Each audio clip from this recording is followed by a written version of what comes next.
Maraming biyahe ang kanselado bilang pag-iingat sa epekto ng bagyong Opong sa iba't ibang lugar. May report si Rod Lagusa.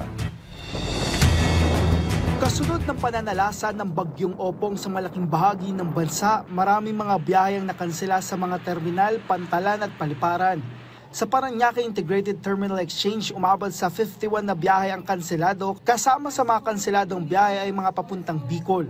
Kabilang dito ang Panaga City at Iriga City sa Camarines Sur, Tabaco City at Legazpi City sa Albay, Matnog sa Sorsogon, Masbate at Catanduanes. Kasama din ang biyahe patungong Samar, Leyte at maging Pamindoro sa kanselado.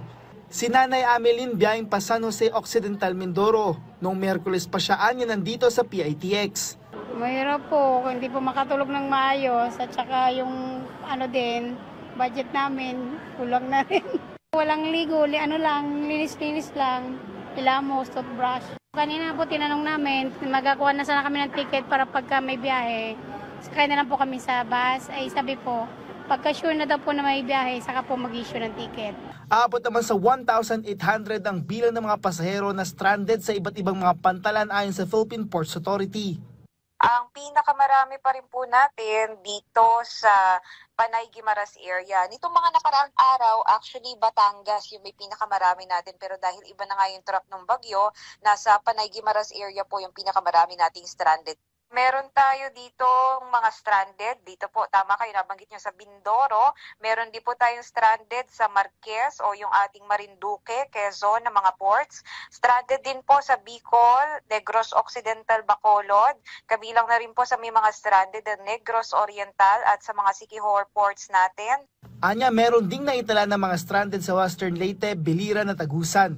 Kasabay nito na mahagi ang PPA sa mga stranded na mga pasahero ng makakain gaya ng lugaw at maging prepositioned food packs katuwang ng DSWD para sa mga apektadong mga pasahero.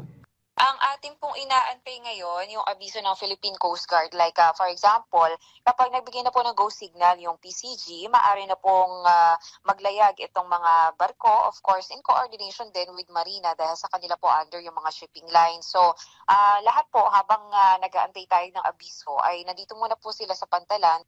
Pagdating naman sa mga kanseladong mga flight base sa tala ng Civil Aviation Authority of the Philippines, umabot na sa 157 na mga biyayang kanselado. Sa tala ng CAA, 59 flights ang cancelled sa Cebu Pacific Air, 35 sa Philippine Airlines, 25 sa Cebgo, 24 na flights sa AirAsia Philippines, 14 sa Air Swift at 4 na international flights. Kasama sa mga biyaheng kanselado ay Pakatarman, Calbayog, Naga, Tacloban, Iloilo, Daraga, Verac, Cebu, Zamboanga, Puerto Princesa, Jensan, Busuanga, Caticlan, Masbate, El Nido, Clark, Calibo, Borongan, Basco at Pamaynila.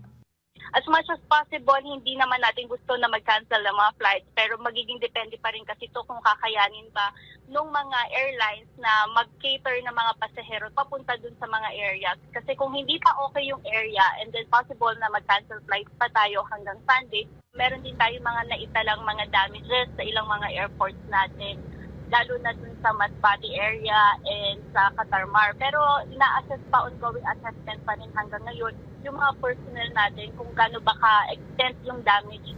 Bago pa ang pagtama ng bagyong Opong sa bansa, una nang sinabi ni Secretary Giovanni Lopez na nakahanda ang Department of Transportation kasama ng iba't ibang mga ahensya sa ilalim nito sa pagtugon. Para sa Integrated State Media, Rod Lagusad, PTV.